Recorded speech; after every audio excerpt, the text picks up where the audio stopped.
Why do I keep attracting the wrong person? Say, I've been trying to get married. I don't know why I'm delayed. Why do I keep attracting the wrong person? Number one, when people are delayed, you need to ask yourself, I'm single, but am I available?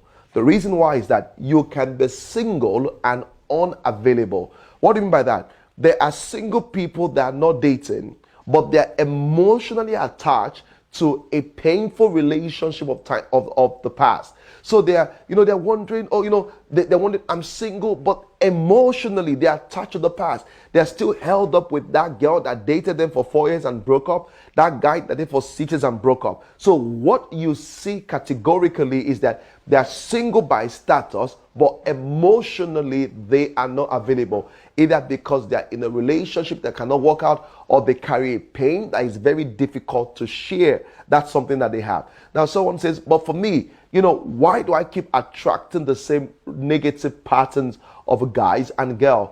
You attract what is familiar. Have you noticed you've dated these 4 guys, and all of those 4 guys, they are all different names, different tribe, met them in different places, but they have similar traits because everyone dates what is familiar.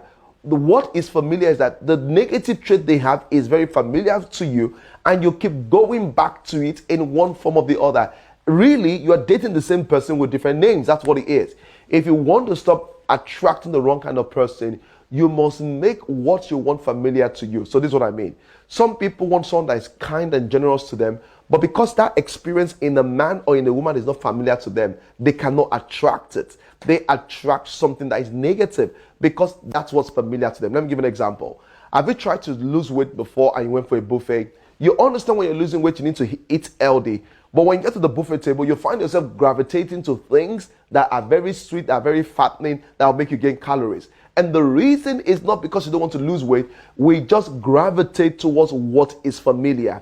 If you were raised in an abusive home, if you're used to a place where there was no love, you will find out that you will gravitate towards people that will not treat you right. Not because that's what you want, that's what you're familiar to. Let me give another example. If you travel to an airport, and in this airport, it's in Europe, it's all full of white people, and you're a black person.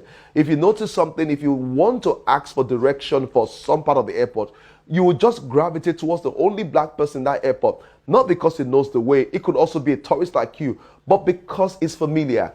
The way to break the cycle of repetition of failure, cycles of waste, is to begin to create experiences that we want are not familiar to us. So this is what you do in a practical way. So I keep on attracting all those people that break my heart, that use me, that abuse me, that take my money away, that profess love but never mean it. That is what you attract all the time.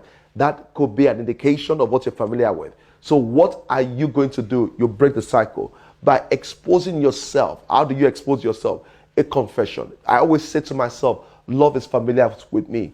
I know how to give and receive love. I know how to give and receive love. Love is familiar with me. I attract people that respect me, people that love me, that nurture me. As I say those things, I'm attracting those kind of experiences. But some people don't attract because those things are not important to them. And as I close this, let me end up with this. A lot of people say, I don't know why I'm delayed. I don't know why I'm single. And the reason why is this, because they don't love themselves. They really believe that I'm not lovable. And until you begin to love yourself, nobody can love you. The biggest gift you can give to yourself is to love yourself. And until you begin to believe that, you will not attract people in your life that will treat you with a lot of respect, a lot of worth, a lot of value. So you must begin to love and fall in love with yourself.